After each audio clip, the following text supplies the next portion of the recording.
Nos vamos con el propietario de las palabras iluminadas, el doctor Federico Jovine. Gracias, Domingo. Buenas tardes, Fafa. Buenas tardes, amigos que nos ven y nos escuchan. Miren, decía, es una anécdota atribuida a Winston Churchill, cuando en algún momento estuvo en el Parlamento Británico. Ustedes saben que el Parlamento Británico no es como todos los demás congresos en los cuales se sienta todo el mundo por filas, sino que aquí hay dos bloques, al frente, al frente y el anterior. O sea, se está dividido en bloques que están sentados frente a frente, no en lados. Y hubo un novato, un aprendiz que estaba ahí con él y le preguntó, cuando le está enseñando, él le está mostrando el Parlamento, le dice, bueno...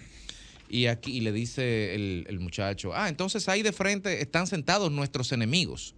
Y Churchill le dice, no, ahí están sentados nuestros adversarios, nuestros enemigos están detrás de nosotros.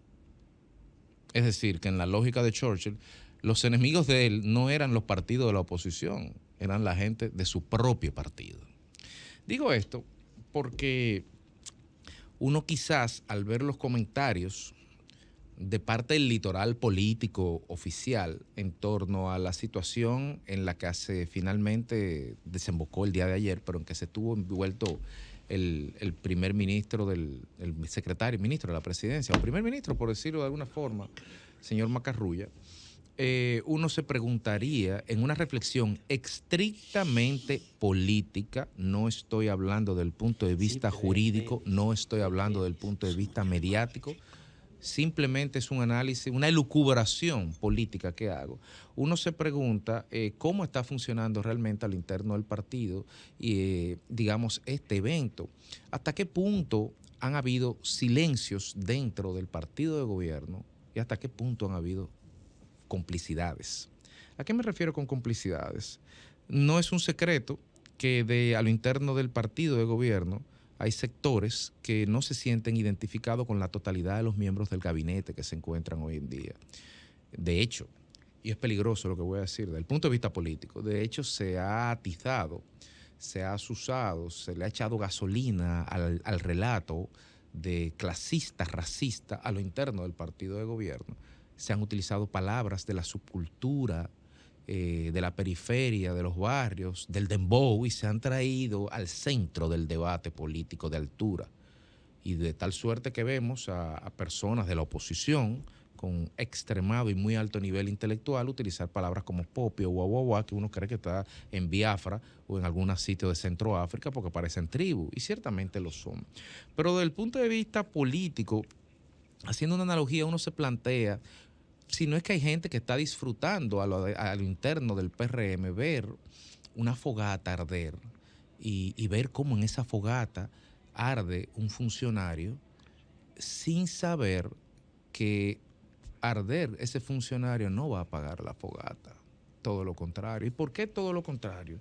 Porque el gobierno de Luis Abinader prometió un cambio. Ese fue el relato de triunfo.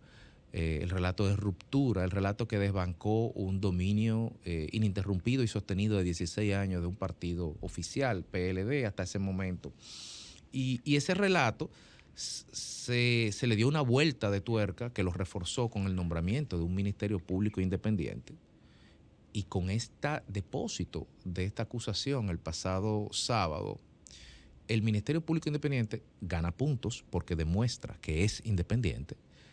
Y el propio gobierno, Luis Abinader, también gana puntos porque neutralizó, sin ser una decisión política de él o sin ser algo que procuraba, quedó en evidencia que ciertamente no eran correctas las afirmaciones que se vertían desde el litoral de que él controlaba el Ministerio Público. Porque no puede ser que si él controla el Ministerio Público, va a ser que el Ministerio Público le involucre a un funcionario. Entonces, o lo controla o no lo controla. Evidentemente, no lo controla, punto para ambos. Consumado el descabezamiento del ministro de la presidencia, yo me pregunto, ¿va a disminuir la presión? Cuando uno está viendo, por ejemplo, en las redes sociales, el ministro tomó una licencia ayer. Y ya la discusión de hoy no era si se tenía que ir o no, sino que por qué fue una licencia. ¿entienden? Entonces, no se está apagando la fogata con un vaso de agua.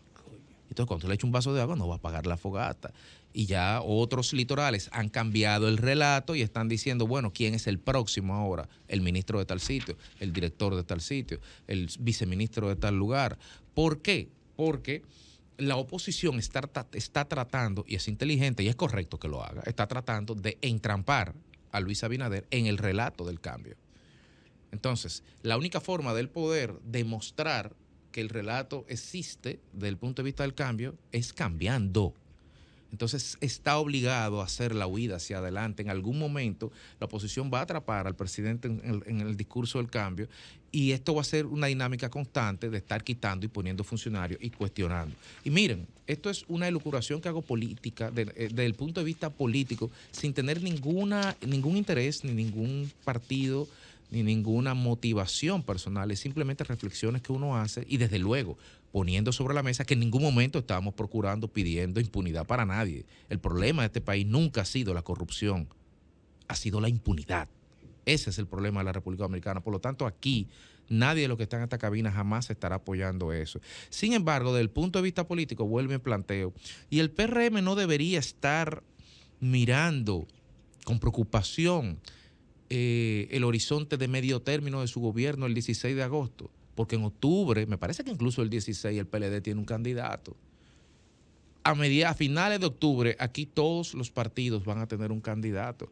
Es decir, que tal como señalaba mi compañero Domingo anteriormente, el próximo año 2023 no solamente va a ser un año difícil en materia económica, él lo hablaba desde el punto de vista energético, sino que van a haber serios desafíos políticos que implican y requieren una unidad de cuerpo, un espíritu de cuerpo al interno del partido.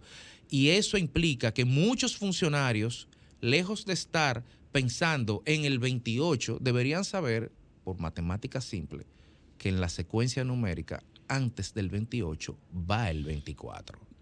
Entonces, es una prioridad que se tiene que enfocar, porque mientras se ejercite esa sana práctica buena para la democracia, mala para la gobernabilidad, de sacarse un ojo con tal de dejar al compañero ciego, lo que nos va a dejar al final de cuentas, o les va a dejar al final de cuentas, es un grupo de minusválidos visuales que va a tener que enfrentar a una oposición compacta, aguerrida y quizás con el relato del cambio a su favor. Síguenos en las redes sociales. Búscanos @Sol1065 FM. Lo mejor de nuestro contenido más cerca de ti. Sol 106.5. Una estación RCC Miria.